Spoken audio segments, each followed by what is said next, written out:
Hello, friends. This is Dave Hurwitz, executive editor at ClassicsToday.com, here with Ask Dave. Well, the logical sequel happened. We did a chat on whether listeners who read scores have a deeper understanding of the music than those who don't read scores. My conclusion was no, actually. They have a deeper understanding maybe of the mechanics of writing down the music, but the actual music? Nah, no way. Anyway, the logical sequel to that question was, do composers hear their works complete before they actually write them down? Do they know what they're going to sound like just from writing them down before they hear them in actual performance? Well, this is a very complicated and I think wonderfully interesting question. It really is. And the answer is that it depends on the composer. We know certain things about certain composers, but to a large extent, the actual creative process remains a mysterious one, and it occurs in several phases. So let's consider some composers, and let's talk about what the process is.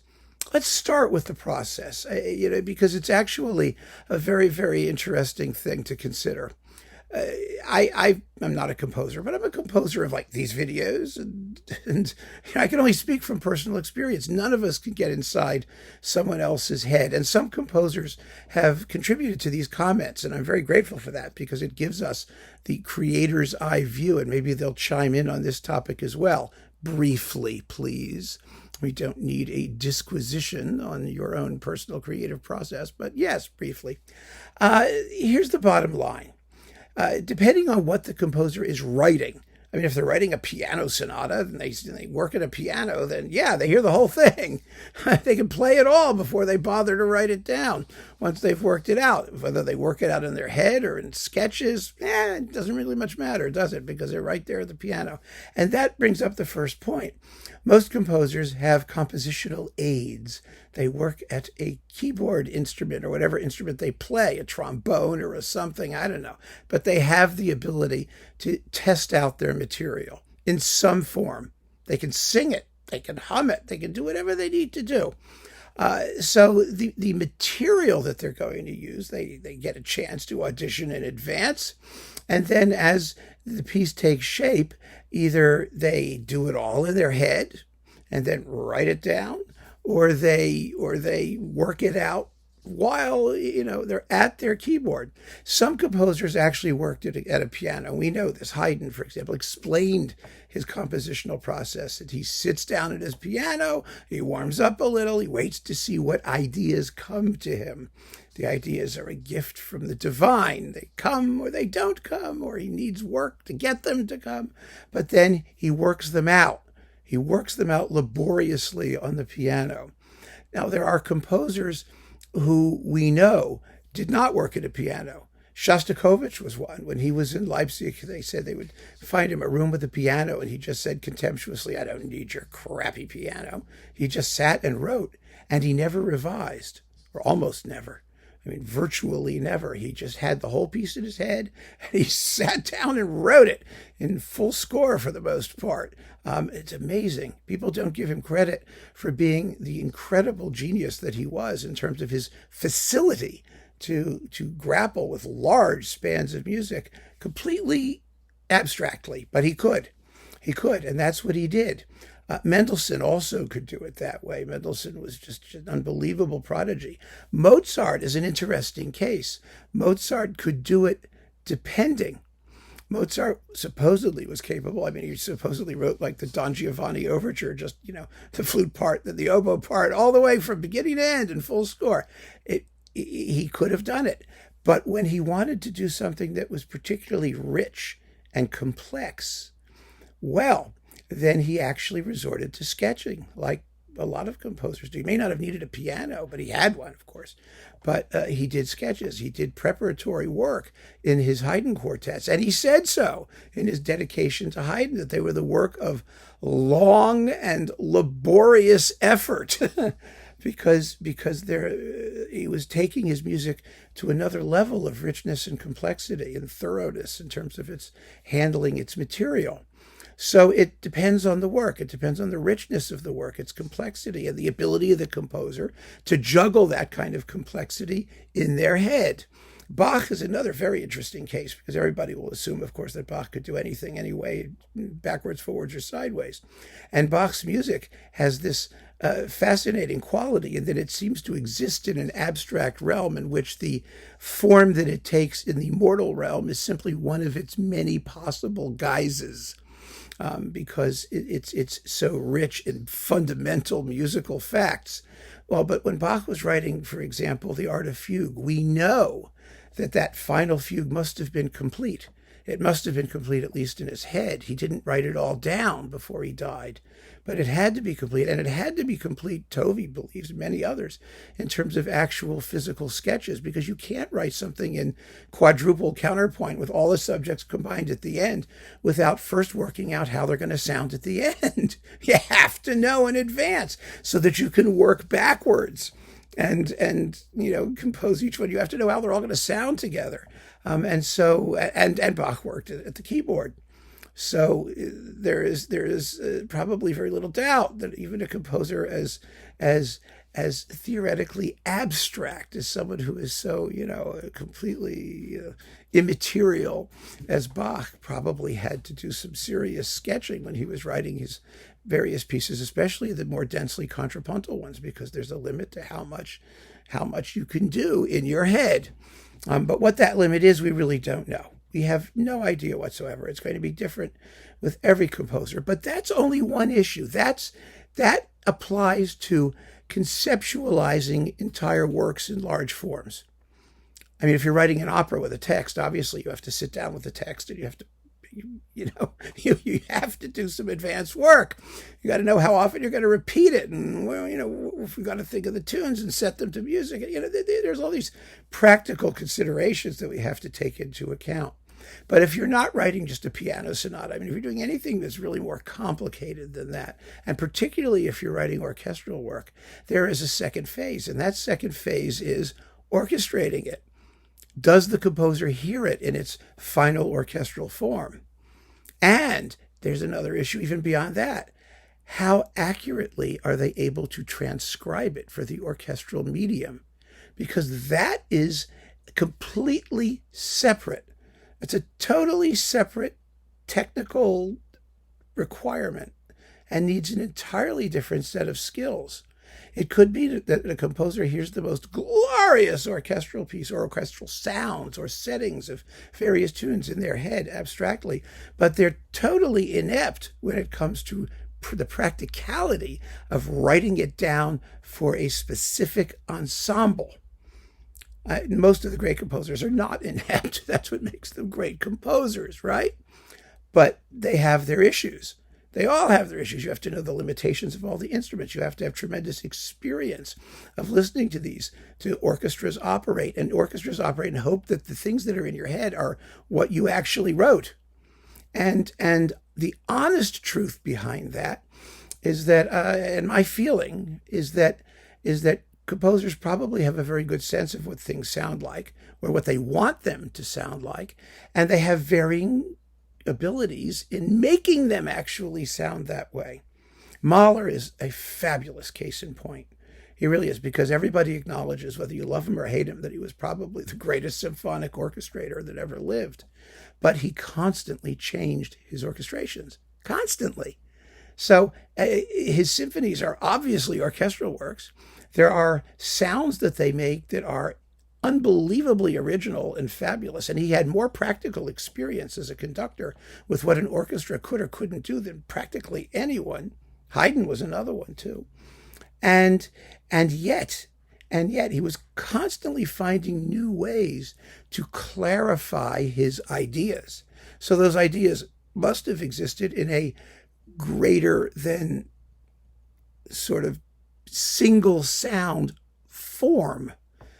He was always finding new ways to express them. And he left advice to people. He said, if something doesn't sound right, change it, do something to it. He wasn't wedded to one specific way that it was supposed to sound, which is incredible given how amazing his music sounds as orchestral music. And so he was perpetually revising. The one work he did not perpetually revise was the eighth, which he said came to him in a vision. The whole work, soup to nuts, just popped into his head. That can happen. It can happen. It really can.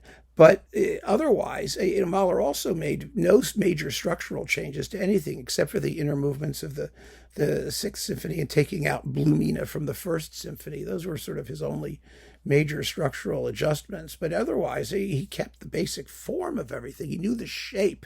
He knew the size. He knew what he wanted. But there were just innumerable paths to getting there. And he was incredibly gifted in getting there. He was the many worlds hypothesis in quantum mechanics. He could get to the same place in an infinite number of ways, all of which sounded right. Some composers, they didn't sound so right. Brahms wrote at the piano. His music is all orchestrated piano music. It really is. I mean, he made piano versions of his own pieces, of all of his pieces, that sound gorgeous. Wonderful. Ravel, on the other hand, wrote everything for the piano, then orchestrated it, but his orchestrations sound as though the piano originals never existed because he had an amazing ability as an orchestrator. And it's really, like I said, almost a separate talent. It's a really fascinating thing. Beethoven sketched like crazy. Eventually he went deaf, and because he went deaf, his music is full of issues of balance. Not issues of sonority, not what he wanted, but how he got there. Sometimes you just got to fix it.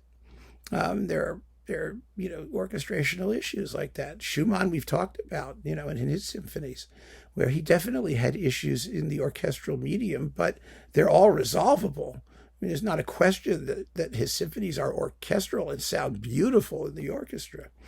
But it's a really, really, really interesting question, how much a composer can actually hear before something is played. And I've told this story before, but I think this is the perfect context to say it again, because this gives a little personal color to it. I had a wonderful lunch one day with the Finnish composer Rautavaara. He was a lovely, lovely guy, and we were pretty friendly actually. And I asked him, do you know what your music is going to sound like? Does a composer know what his music is going to sound like before he hears it? Exactly the question that's being asked now. And he said to me, he was very honest about it and very funny. He said, you hope you do. He said, you really do. He said, you hear it. You hear it in your head.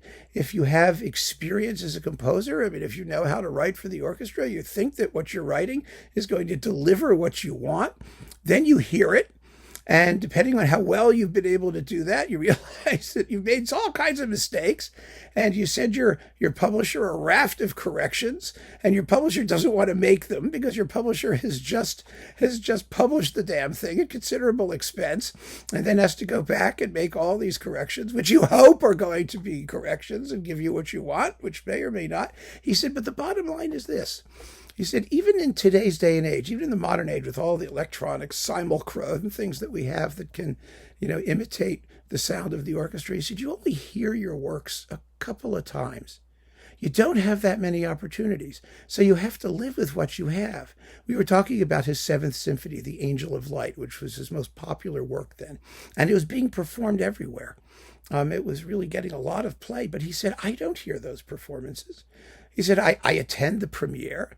I may hear a performance if I'm invited to attend one and I can make it and I can get there. I may hear another one. I may hear a broadcast. But it's only a small handful of times. And from that, I have to judge whether or not what I've written has actually accurately represented what I hear in my inner ear. And sometimes it does, and sometimes it doesn't. And I have to simply live with the consequences. And so I think the answer to your question, what do composers hear, is, in a very deep sense, is that it almost doesn't matter because we live with the consequences. And we might regard those consequences as the work of a genius, or we may regard those consequences as merely adequate. It depends on the composer, and it entirely becomes a matter of your personal perceptions and personal taste, whether they've succeeded in presenting their ideas in the optimal way, because who's to decide whether it's optimal or not? The composer or other people? And the fact is, quite often, the composer does not present their pieces in an optimal way. I mean, or in the fixed and inalterable way. The composer doesn't have the last word. The composer doesn't always understand the implications of everything that they do, the possibilities in all of the material that they come up with. And that's why interpreters, performers are necessary to bring their own creative contribution to the act of performance, to bringing the music to life, to convincing us that what the composer wrote can't be said in any other way than in the way it is being performed in that moment. And I think that very ambiguity, that subjective quality, the need of a performer is what gives music its uniqueness, its individuality from all of the other arts. The fact that, as I said before in listening, that it only exists when it's being performed as an abstract or intangible medium moving through time. It really is an extraordinary thing, and it requires more than one creative mind to bring it to life, to give it substance, to make it meaningful. And oh my, I mean, what a wonderful thing. Isn't that just great? Because it means that all of us are participants in the realization of what the music is. Even the listeners, even people who are not performing it, have a role to play in giving it substance and meaning. And that is just beyond thrilling, to participate in this creative process in a way that you do with really no other art form, especially abstract instrumental music. I mean, it is asking for us to tell the composer what he or she meant and how it's best realized. Oh, gosh, it's just thrilling. I mean, it's just incredible. But that, I hope, answers your question about composers. It's a tricky one and a fascinating one, and one that we could be talking about endlessly, and I practically have since it's over 17 minutes. And I know you'll have your thoughts as well, which will be, as I suggested, hopefully far pithier than mine have been. But thank you very much for asking the question. A bunch of you did. I can't credit any one person, but I really appreciate your asking and for giving me this opportunity to hold forth on one of the most marvelous and fascinating and rewarding topics in this whole universe of exploring great music. Keep on listening, friends. It's necessary. Take care.